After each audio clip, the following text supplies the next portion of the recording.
Hey everyone. Today, we're not just talking about shop safety. We're going to build a safety mindset from the ground up. See, safety isn't just a boring list of rules to memorize. It's a skill, and it's the skill that gives you the confidence to get in there, be creative, and do your best work. So, let's get into it. This right here, this is the whole game. This one question needs to become a reflex.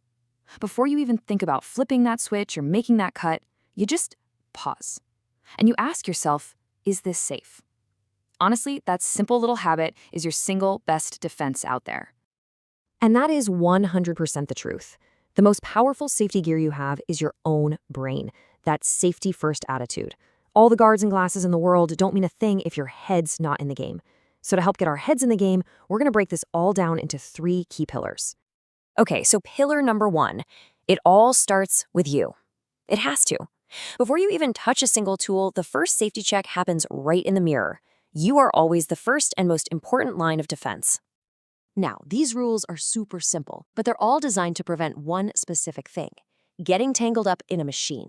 A necklace, a baggy sleeve, long hair, a powerful tool can grab that stuff in a heartbeat. So these aren't just, friendly suggestions. They're absolute must-dos.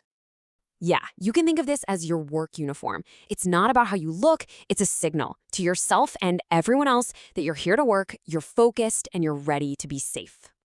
Look, if you remember literally one thing from this first section, make it this.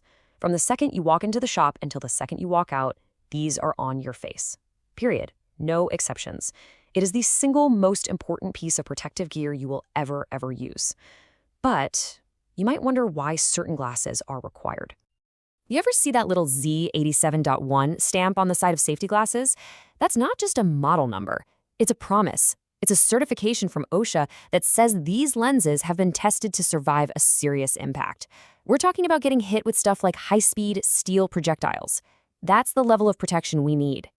All right, so you're prepped and ready to go.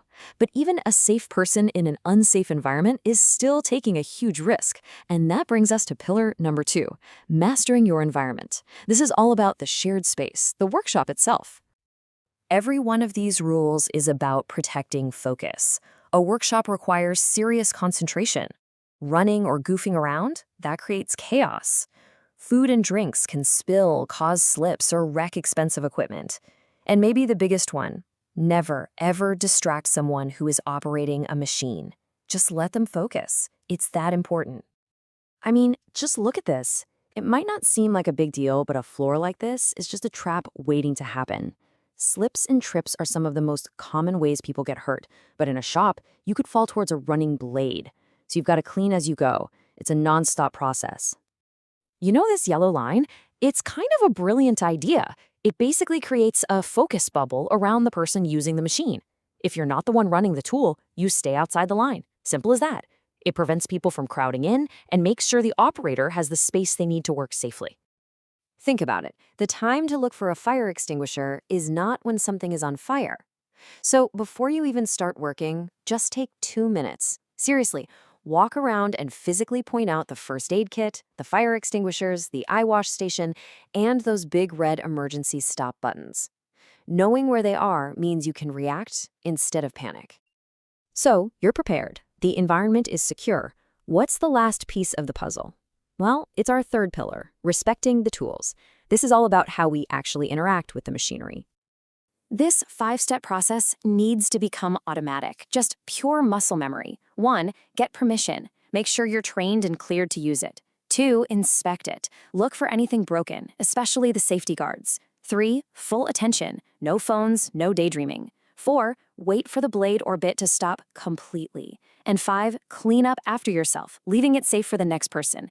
Every single one of these steps, every single time. And speaking of that inspection step, this is a big one. Those plastic or metal guards are there for a very good reason. Engineers put them there to keep your fingers safe. So if a guard is missing, or it's broken, or it looks like it's been disabled, that machine is out of order. Don't use it, and go tell your instructor right away. And this goes right back to step 3 of that process. Your undivided attention is just as critical as any physical guard on a machine. Don't worry about what your friend is building next to you. Don't think about your plans for the weekend.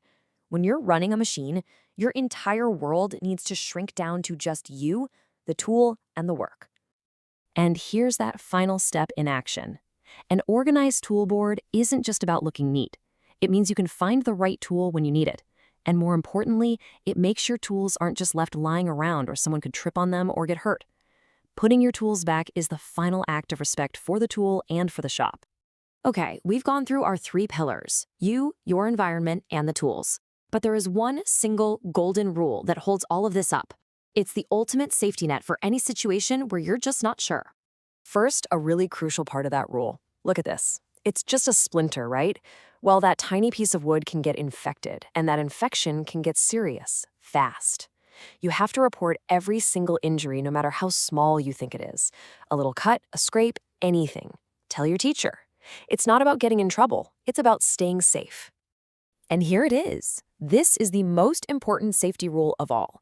Asking for help isn't a sign of weakness. It is the smartest thing you can do. It shows you're paying attention and you respect the risks. If you feel unsure, if something looks weird, if you forget a step, just stop and ask. It's that simple. So think about it. What's the one thing you can do next time you're in the shop to make asking for help your first instinct?